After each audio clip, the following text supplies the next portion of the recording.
1000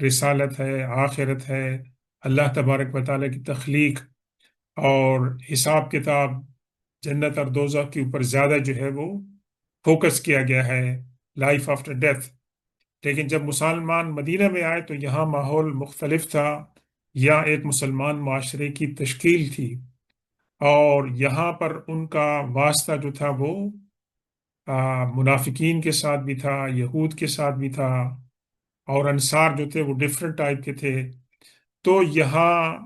اسی ماحول کے مطابق جو ہے صورتیں جو ہے وہ نازل ہوئی، خاص طور پر سورہ بقرہ میں، کہ جہاں بنو اسرائیل اور یہود کی جو پرانی تاریخ ہے وہ ریپیٹ کی گئی ہے، اور ریپیٹ کرنے کا ایک تو مقصد یہود کو یاد دہانی کرانا تھا، اور دوسرا مسلمانوں کو یہ بتانا تھا کہ آپ نے وہ غلطیاں نہیں کرنی ہیں جو انہوں نے کی، جس کی وجہ سے وہ اس انجام سے جو ہے وہ دوچار ہوئی ہے۔ اب اس کے اندر جو پہلی بات ہے، اس کا آغاز حروف مقطعات سے ہوتا ہے، ابریویٹڈ لیٹرز، اور ابریویٹڈ لیٹرز جو ہیں اس کے بارے میں بہت ساری باتیں کی گئی ہیں، لیکن ہمیں کوئی بات اوتھینٹک حدیث سے ان کے بارے میں نہیں ملتی ہے کہ قرآن کی بعض صورتوں کے شروع میں ابریویٹڈ لیٹرز ہیں اور بعض کے میں نہیں ہیں۔ تو ایک قول یہ ہے کہ اللہ تبارک و تعالیٰ نے چونکہ قرآن کو ایک معجزہ بنایا، تو قرآن کے اندر مثال کے طور پر الف لام میم جو ہے، یہ اللہ تبارک و تعالیٰ نے ان کو بتایا کہ یہ الفاظ ہیں تو تمہاری زبان کے، لیکن انہی الفاظ سے جو ہے اللہ تبارک و تعالیٰ نے کلام بنایا ہے، اور ان کو اللہ تبارک و تعالیٰ نے جو چیلنج دیا کہ آپ اس کا کاؤنٹر کریں، کہ ایک صورت بنائیں یا 10 صورتیں بنائیں جو ہیں، یا قرآن کا جواب دیں، تو وہ قرآن کا چیلنج آج تک ہے، اور لوگوں نے کوشش کی لیکن وہ کوشش جو ہے وہ نہیں کر سکے۔ تو یہ اللہ تبارک و تعالیٰ نے یعنی ایک معجزہ بیان کیا کہ صورتیں جو ہیں کچھ ان کا آغاز جو ہے وہ کس کے ساتھ ہو گیا، حروف مقطعات کے ساتھ ہو گیا۔ اس کے بعد فرمایا ذالک الکتاب، اب وہ کتاب، ذالکہ اس میں اشارہ ہے وہ کتاب، یہ نہیں فرمایا کہ یہ کتاب، تو یہ ادب اور لحاظ سے کہا کہ وہ کتاب ہے لا ریب فیہ۔ آپ لوگوں نے بعض بعض جگہوں پہ دیکھا ہوگا کہ امام صاحب جب اس کی تلاوت کرتے ہیں، بعض امام صاحب میں نے دیکھا ہے تو وہ اس کی تلاوت کرتے وقت کہتے ہیں ذالک الکتاب لا ریب، بعض کہتے ہیں لا ریب فی کہتے ہیں، بعض کہتے ہیں فیہ ہد، لا ریب پہ سٹاپ کرتے ہیں، پھر کہتے ہیں فیہ ہدی للمتقین۔ تو دونوں لحاظ سے پڑھنا جائز ہے، لیکن اس کے اندر حکمت کیا ہے کہ اگر آپ کہیں گے لا ریب فی، تو اس سے مراد کیا ہوگا کہ قرآن کے اندر کوئی شک نہیں ہے، اور اگر آپ نے کہہ دیا کہ ذالک الکتاب لا ریب، تو بھی اس کا مفہوم ہو گیا کہ قرآن ایسی کتاب ہے جس میں شک نہیں ہے۔ پھر کہا فیہ ہدی للمتقین، کہ اس کے اندر ہدایت ہے کن لوگوں کے لیے؟ متقین کے لیے، کہ جو لوگ پرہیزگار ہیں۔ اور پھر اس کے بعد کیا فرمایا؟ الذین یؤمنون بالغیب۔ اب دیکھیں یہاں پر لنک بنا دیا ہے غیب کے ساتھ، ایمان بالغیب کے ساتھ، اور متقین کے ساتھ، یعنی متقین ہی اس کے ساتھ اس سے فائدہ اٹھا سکتے ہیں، اور متقین تب ہی متقین ہوں گے جب ان کے اندر ایمان بالغیب ہوگا۔ یعنی کوئی انسان اگر اس کے اندر خدا خوفی ہے تو اس کے اندر خدا خوفی کی وجہ کیا ہوگی؟ ویسے کہ وہ یہ جانے گا کہ میں نے مرنا ہے اور اس کے بعد اللہ کے ہاں جواب دینا ہے، اور میں جو کچھ بھی کر رہا ہوں اللہ تبارک و تعالیٰ کو اس کا علم ہے۔ اور ایمان بالغیب جو ہے وہ کمپریہنسو ہے، اس کے ساتھ یہ بھی ایمان بالغیب ہے کہ جبریل علیہ السلام نے اللہ کے رسول پہ کلام نازل کیا، یہ بھی ایمان بالغیب ہے کہ اللہ تبارک و تعالیٰ کو دیکھا نہیں اور اس کا ثبوت مانگے بغیر اس کو مانتے ہیں، جنت اور دوزخ کو، قبر میں جو سوال و جواب ہوگا وہ بھی ایمان بالغیب سے تعلق رکھتا ہے۔ تو ایمان بالغیب جو ہے وہ بنیاد ہے، اور جس کو اطمینان ہو جائے، کنوکشن ہو جائے اسلام کی، باقی باتیں جو ہے وہ بعد میں آتی ہیں، پہلے جو ہے وہ ایمان بالغیب ہے۔ تو اللہ تعالیٰ نے فرمایا کہ الذین یؤمنون بالغیب وَيُقِيمُونَ الصَّلَاةَ، وہ نماز قائم کرتے ہیں۔ تو نماز کیوں قائم کرتے ہیں؟ کہ ان کا یہ ایمان ہے، عقیدہ ہے کہ وہ اللہ کے لیے قائم کر رہے ہیں، اور اللہ کو دیکھے بغیر، نعوذ باللہ اس کا کوئی امیج رکھے بغیر اس کے لیے نماز پڑھ رہے ہیں، اور وہ نماز کو قائم کرتے ہیں تو اللہ ان کو اجر عطا فرمائے گا۔ وَمِمَّا رَزَقْنَاهُمْ يُنْفِقُونَ، اور جو کچھ بھی ہم نے اس کو دیا ہے، ان کو دیا ہے، اس میں سے خرچ کرتے ہیں۔ اس کے اندر زکوٰۃ بھی ہے، صدقات بھی ہے۔ آپ کو اللہ تعالیٰ نے جو علم عطا فرمایا ہے، آپ دوسروں کی بھلائی کے لیے استعمال کرتے ہیں، اپنا وقت استعمال کرتے ہیں، یہ تمام کی تمام باتیں جو ہیں یہ اس کے اندر شامل ہیں۔ ایک بڑی دلچسپ بات حضرت عبداللہ بن عباس اور حضرت عبداللہ بن مسعود رضی اللہ تعالیٰ عنہ نے ان آیتوں کے بارے میں بیان کی ہے کہ حضور پاک صلی اللہ علیہ وسلم کے عہد میں دو ٹائپ کے مومنین اور متقین ہوتے تھے، اور ان کی یہ جو ڈیفینیشن ہے، ڈسکرپشن ہے، یہ مبنی بر حقیقت ہے۔ ایک تو فرمایا کہ وہ لوگ کہ جو پہلے مشرکین تھے اور شرک سے نکل کر وہ اسلام میں داخل ہوئے، تو وہ بھی مومنین اور متقین تھے۔ اور دوسرے وہ تھے کہ جو اہل کتاب میں سے تھے، اور وہ اہل کتاب ہونے کے باوجود انہوں نے حضور پاک صلی اللہ علیہ وسلم کو مانا، تو ان کو دوہرا ثواب ملے گا، اجر ملے گا، کہ وہ اللہ تعالیٰ نے فرمایا الذین یقیمون الصلاۃ ومما رزقناہم ینفقون والذین یؤمنون بما انزل الیک وما انزل من قبلک، کہ وہ لوگ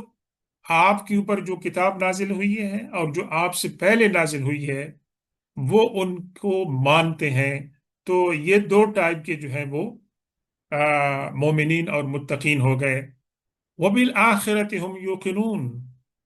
اور پھر آخرت کے اوپر بھی جو ہے ان کا یقین ہے۔ تو سوال یہ ہے کہ ایمان بالغیب میں تو اللہ تبارک و تعالیٰ کا ذکر آ گیا، قیامت کا بھی آ گیا، قبر کا بھی آ گیا، پھر دوبارہ جو ہے بالآخرت ہم یوقنون جو ہے اس کا ذکر کیوں کیا ہے؟ تو علماء کہتے ہیں کہ اس کی وجہ یہ ہے کہ ایمفیسس بتانے کے لیے کہ آخرت کا جو عقیدہ ہے یہ ایک بنیادی عقیدہ ہے، اور یہ فرق کرتا ہے مسلمانوں کے درمیان اور مشرکین مکہ کے درمیان، کہ جو خدا کو تو مانتے تھے لیکن آخرت پر ان کا ایمان نہیں تھا،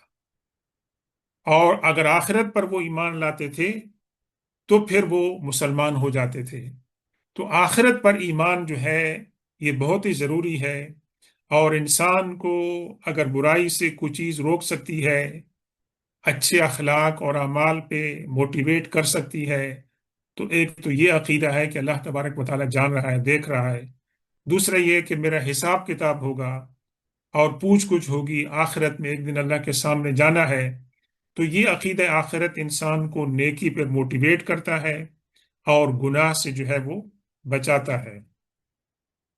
ایک دوسری حکمت کی بات کہ جہاں فرمایا کہ یؤمنون بما انزل الیک وما انزل من قبلک، اس سے ختم نبوت اور قرآن کے ایک the last and final word of God جو ہے اس کی ہونے کی حکمت نظر آتی ہے۔ اب قرآن پاک میں آپ پڑھیں گے تقریباً 40 سے 50 ایسی آیتیں ہیں جس میں اللہ تبارک و تعالیٰ یہ ذکر فرماتے ہیں کہ جو لوگ آپ پر ایمان لاتے ہیں، آپ سے پہلے کتابوں، پہلے والی کتابوں اور انبیاء پر ایمان لاتے ہیں، لیکن کہیں بھی نہیں کہا کہ آپ کے بعد نعوذ باللہ آنے والے نبی یا آپ کے بعد آنے والی کتاب پر بھی ایمان لاتے ہیں۔ تو یہ بھی ختم نبوت کی ایک دلیل ہے جو واضح ہے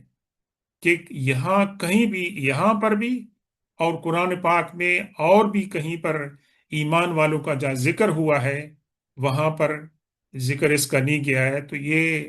ایک دلیل ہے کہ اللہ تعالیٰ نے مطالبہ نہیں کیا کہ نہ صرف حضور پاک صلی اللہ علیہ وسلم پر، آپ سے پہلی کتابوں اور فرشت ایمان انبیاء پر، بلکہ آپ کے بعد والے جو نعوذ باللہ اگر کسی نبی نے آنا ہے، کتاب نے آنا ہے تو اس کا بھی ذکر ہوتا، لیکن من بعد کا ذکر نہیں ہے، من قبل کا ذکر ہے۔ تو یہ بھی ختم نبوت کی جو ہے ایک دلیل ہے۔ پھر آخر میں اللہ تبارک و تعالیٰ نے بشارت عطا فرمائی، اولئک علی ھدی من ربہم واولئک ھم المفلحون، کہ یہ جو لوگ ہیں یہ حقیقت میں ہدایت یافتہ ہیں اور یہ لوگ جو ہیں فلاح پانے والے ہیں۔ تو اللہ تبارک و تعالیٰ کا شکر ادا کیا جائے کہ اللہ تعالیٰ نے ہمیں تمام انبیاء کرام، ان کی کتابوں، فرشتوں اور آخرت پر جو ہے ایمان کی نعمت عطا فرمائی ہے، اور اللہ تبارک و تعالی ہمیں اس پر عمل کرنے کی توفیق عطا فرمائے۔ سبحان ربک رب العزت عما یصفون وسلام علی المرسلین والحمد للہ رب العالمین۔